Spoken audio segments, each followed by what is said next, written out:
is all about, let's understand how we can use the Canvas page in a wiki format for learning and collaboration.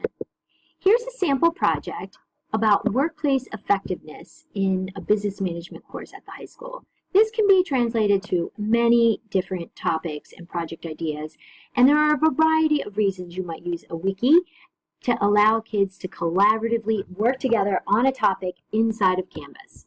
So you can see that everything in this unit is a Canvas page, so there won't be anything necessarily that I can grade within Canvas.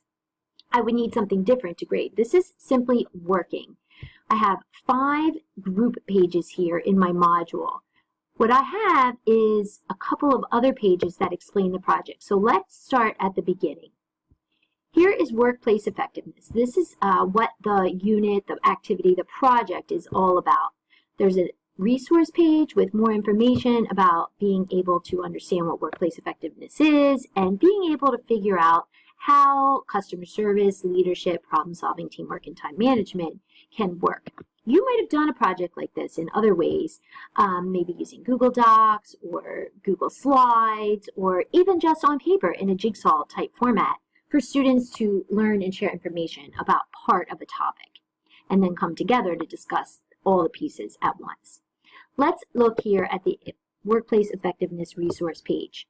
So here it's just a little more detail about what each component of workplace effectiveness is about, and then here are the resources at the bottom.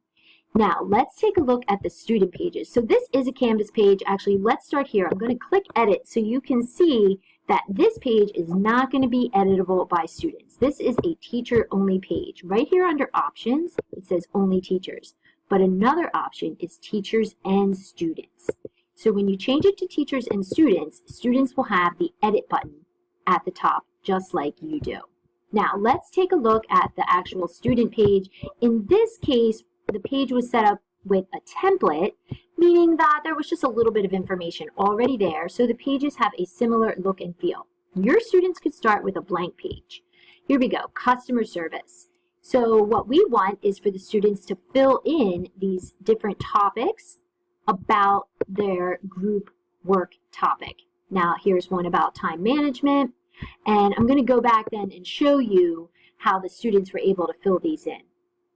Let's take a look. Here we are. So let's take a look at this time management page. You can see, oh, here's also a link back. It's always good to remind the students they can use the history link in their global navigation to get back, or you can add that link directly to each of the individual student pages. So here it is, what is time management, and then we had them fill it in. They can add images, they can add videos, they can add links, all kinds of content can be added to these pages, and then students can come back and use this as research. The teacher could use it as an instructional resource by going over the information and editing. Let's take a look here. You can see that now the editing rights for the student might be taken away. So that's something you can do at the end. If you decide, all right, now we're all done, I don't want you to edit anymore, you would simply go back, click edit, and you'd be ready to go ahead and just totally turn off the student and teacher access and put it back to teachers only. Here we are in edit mode again. Just a reminder that right here at the bottom, you can change this back to only teachers. You can leave it on teachers and students. You can start it as only teachers, and then once you unveil it, you can change it for a certain amount of time. You could provide every student a page like this, but keeping in mind that if you make it available, that